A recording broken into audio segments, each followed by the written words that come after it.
না। আমরা তো প্রতিনিয়ত বিরিয়ানি খাই না, কিন্তু আমরা যদি ইফতারিতে প্রতিদিনই কোনো না কোনো একটা মানে কি বলা যায় রিচ খাবার, অতিরিক্ত চর্বি তেলযুক্ত খাবার রাখি, তাহলে তো সেটা আমরা দৈনন্দিন জীবনে একজন হার্টের রোগী হিসাবে আমরা যে নিয়মটা মেনে চলতাম হয়তো তার চেয়েও খারাপ কিছু গ্রহণ করছি।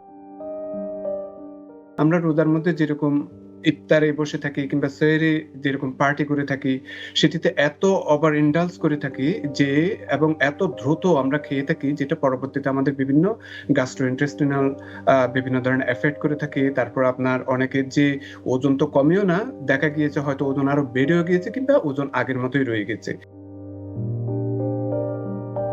হার্টের পেশেন্ট যারা আছেন বিভিন্ন ধরনের, মানে ওভারঅল আপনি সবার কথাই বলছেন যে এই রোজা রাখার মাধ্যমে শরীরে অনেক বেশি উপকার হয়, এবং আপনি খুব সুন্দরভাবে বললেন যে করোনারি আর্টারি ডিজিজের ক্ষেত্রে শরীরে যে অক্সিজেনের যে চাহিদা সেটা এই সময় কম থাকে, যে কারণে যাদের একটু সমস্যা আছে তারাও সেই সমস্যাটা হয়তো অনুভব করবেন না। তো আমার প্রশ্ন হচ্ছে যে আমরা অনেক সময় বলি না যে খাবার দাবার নিয়ন্ত্রণ করতে, তো আপনি কি মনে করেন যে খাবার দাবার নিয়ন্ত্রণ করার কথা বলা হয়, বিশেষ করে হার্ট ডিজিজের ক্ষেত্রে আপনারা বলেন যে চর্বিযুক্ত খাবার খাবেন না, শাকসবজি বেশি খাবেন, এসব কথা বলেন, বা একটু কম করে খাবেন, কিন্তু সেই জিনিসটা তো রোজা হওয়ার কথা। কিন্তু আমরা জানি যে অনেকেই হয়তো সেটা পারেন না, অনেকে দেখা যায় যে ইফতারি বা সেহরিতে অনেক বেশি খাবার খেয়ে থাকেন। তো আপনার কি মনে হয় যে আমরা রোজা রাখার মাধ্যমে সারাদিনে শরীরকে যে পরিমাণ একটা স্বস্তির মধ্যে যে শরীরটাকে ফেললাম, যে ফাস্টিং এর মাধ্যমে যে উপকারটা আমাদের পাওয়ার কথা ছিল, সেটা কি কখনো কখনো সেই উপকারটা আমরা মানে বিঘ্নিত হতে পারে, বা সেটা আমরা নাও পেতে পারি এই যদি অস্বাস্থ্যকর সেহরি বা ইফতার আমরা গ্রহণ করি? এই বিষয়ে যদি একটু আলোকপাত করেন। জি, খুবই সুন্দর প্রশ্ন এগেইন। রোজা আমরা যেরকম আত্মশুদ্ধি হিসেবে ধরে নিয়েছিলাম বা ধরে নিয়ে থাকি।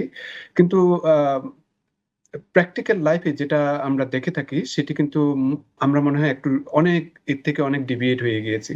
সেটি কিরকম? যেমন রোজার মধ্যে এমনিই তো রাসূল করিম সাল্লাল্লাহু আলাইহি ওয়াসাল্লাম বলেছেন আপনি পেটের ৩ ভাগের ১ ভাগ একটু খালি রাখার জন্য। কিন্তু আমরা রোজার মধ্যে যেরকম ইফতারে বসে থাকি কিংবা সেহরি যেরকম পার্টি করে থাকি, সেটিতে এত ওভার ইন্ডালজ করে থাকি যে এবং এত দ্রুত আমরা খেয়ে থাকি যেটা পরবর্তীতে আমাদের বিভিন্ন গ্যাস্ট্রোইন্টেস্টিনাল বিভিন্ন ধরনের এফেক্ট করে থাকে। তারপর আপনার অনেকের যে ওজন তো কমেও না, দেখা গিয়েছে হয়তো ওজন আরো বেড়েও গিয়েছে কিংবা ওজন আগের মতোই রয়ে গেছে। এবং এছাড়াও আমরা যেরকম বিভিন্ন ধরনের খাবারে অভ্যস্ত, সেই সমস্ত খাবারে দেখা গিয়েছে যে হয়তো আপনার যেরকম কোলেস্টেরল কমার কথা কিন্তু সেটা কমে নাই। একই রয়ে গেছে কিংবা হয়তো আরো একটু বেড়েও গিয়েছে। তারপর আপনার যাদের ডায়াবেটিস আছে তাদের ক্ষেত্রেও দেখা যায় যে বিশেষ করে ইফতারের সময় কিংবা সেহরির সময় এত খাওয়ার পরে দেখা যায় যে এত গ্লুকোজ বেড়ে গিয়েছে যে কিন্তু এটি একটু অন্যরকম হওয়ার কথা ছিল। যে আমরা যেহেতু এখন খাওয়া-দাওয়া একটু কম করছি, অ্যা ভেবেছিলাম যে হয়তো একটু গ্লাইসেমিক ইনডেক্স খাওয়ার পরে এত বেড়ে যায়, তখন হয়তো এক্সট্রা ইনসুলিনেরও দরকার হয়ে থাকে। তো সুতরাং এই রোজার মধ্যে আমরা যাতে ওভার ইন্ডালজ যাতে না করে থাকি, একটু খাওয়া-দাওয়ার ব্যাপারে যাতে একটু সচেতন থাকি সেদিকে খেয়াল রাখতে হবে। বিশেষ করে আমরা তো সবাই কম বেশি যখন বয়স হয়ে যায়, একটা সবারই কম বেশি এক ধরনের ডিজিজ প্রসেস থেকে থাকে। এবং সবার হুম, ক্ষেত্রে হুম। একটু সচেষ্ট হওয়া উচিত যাতে আপনি কিরকম সল্ট খাচ্ছেন, কিরকম আপনার ফ্যাট নিচ্ছেন, তারপর কিরকম আপনি অন্যান্য ধরনের আরো প্রসেস ফুড খাচ্ছেন কিনা কিংবা ভাজা-পোড়া খাচ্ছেন কিনা। এবং আমরা সবাই জানি এগুলা যে ভালো না খারাপ। কিন্তু আমি বলব না যে হুম, একদম হুম। খাবেন না, কিন্তু এগেইন একটা সামান্য পরিমাণ খেতে হবে। তারপর প্রতিদিন না খাওয়াই বেটার। হয়তো সপ্তাহে ১ দিন খাওয়া যেতে পারে। এই ধরনের একটু ব্যালেন্স করে রাখতে হবে যাতে আমাদের শরীরটা ভালো থাকে জি, আরকি। জি, বুঝতে পেরেছি। মানে তার মানে আপনি যেটা বললেন যে আমরা আসলে মানে অনেক খাবার একদমই নাকচ করে দেই যে একদম খাওয়া যাবে না। সেটা তো না। আমরা হয়তো আমাদের শরীরের অবস্থা বিবেচনা করেই আপনারা সেই আ উপদেশগুলো দিয়ে থাকেন যে এগুলো এড়িয়ে চলবেন। কিন্তু তার মানে এই না যে আপনি সেগুলো খেতেই পারবেন না। কিন্তু আপনি হুম, যেটা বলছেন খুবই সুন্দর যে আপনি খেতে পারবেন। এখন ধরেন আজকে এক ইফতারে যদি আপনি ৩ রকমের ভাজা-পোড়া রাখেন, তৈলাক্ত খাবার রাখেন, সাথে বিরিয়ানিও থাকে, তাহলে তো আসলে আল্টিমেটলি যে লাভটা হওয়ার কথা সেটা হচ্ছে না। আমরা তো প্রতিনিয়ত বিরিয়ানি খাই না। কিন্তু আমরা যদি ইফতারিতে প্রতিদিনই কোনো না কোনো একটা মানে কি বলা যায় রিচ খাবার, অতিরিক্ত চর্বি তেলযুক্ত খাবার রাখি, তাহলে তো সেটা আমরা দৈনন্দিন জীবনে একজন হার্টের রোগী হিসাবে আমরা যে নিয়মটা মেনে চলতাম হয়তো তার চেয়েও খারাপ কিছু গ্রহণ করছি, জি, সেটার দিকে চলে যাচ্ছে আসলে। সেটাই। জি, মানে আপনি খুব সুন্দরভাবে বললেন যে আপনারা তো অনেক উপদেশ দিচ্ছেন। আমরা জানি, আমাদের রোগীরা জানেন একজন হার্টের রোগীকে কি খেতে হবে।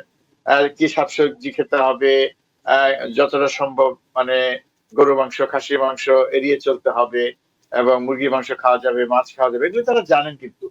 তো রোজা আসলে আমার মনে হয় যে আপনি যেটা বলতেছেন যে সেই সুযোগটাই নেওয়া উচিত এবং রোজার মাধ্যমে যেহেতু আমরা ফাস্টিং থাকছি, না খেয়ে থাকছি, রোজা রাখছি, তাতে একটা বাড়তি উপকার হচ্ছে।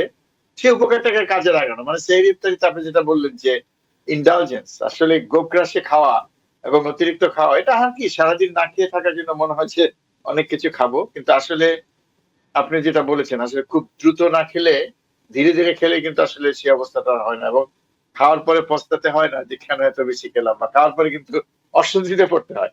এটাই একটা জি, বিষয় কিন্তু। আমরা অনেক সময় খাই কিন্তু খাওয়ার পরে মনে হয় যে ভুল হয়েছে। এই ভুলটা হবে না যদি আপনি পরিমিত পরিমাণে খান এবং ধীরে, ধীরে খান। তো এক্ষেত্রে তো আমরা জানি সবকিছুই। তারপরেও আমরা দেখি যে ইফতারিতে অনেক নতুন খাবার যোগ হয় যেগুলো আমরা রেগুলার খাই না, তাই না? যেমন একটা ভাজা পোড়া থাকে। আমরা বিশেষ করে অনেক তেলে ভাজা জিনিস থাকে আমাদের। অনেক মিষ্টি জাতীয় খাবার থাকে। এবং যেটা হয়েছে অনেক সময় আপনি যদি কোন ইফতারির আ মানে পার্টিতে যান, বিশেষ করে দাওয়াতে যান তখন তো আপনাকে দেখা যাবে যে অ্যা ইফতারির পরে বিরিয়ানি বা আরো কিছু থাকবে, পরোটা, মাংস নানান কিছু। তো এটা তো আমাদের একটা ট্র্যাডিশন। কিন্তু একই সাথে আমি ডাক্তার মঞ্জুর মোর্শেদ আপনার সাথে শেয়ার করতে চাই এই কারণে আপনি হয়তো ভালো বুঝবেন। আপনি যদি সেই আলোকে আরো কিছু বলেন। ধরেন এই দেশে কিন্তু অনেক রকম খাবার আছে, তাই না? এই দেশে কিন্তু অনেক রকম মাছ পাওয়া যায়। সামুদ্রিক মাছ এবং এখন এই যুগে সেই মাছগুলো রান্নার অনেক রকম রেসিপি আছে, অনেক প্রক্রিয়া আছে যেগুলো হেলথি এবং একই সাথে প্রচুর শাকসবজি এবং ফ্রুটস পাওয়া যায় যেটা আ অনেক দেশেই পাওয়া যায় না। এটা আমরা এদিক দিয়ে সৌভাগ্যবান। আমরা সারা বছরই এগুলো পাই। অনেক রকম সালাদ তৈরি করা যেতে পারে। অনেক রকম ফ্রুটস খাওয়া যেতে পারে।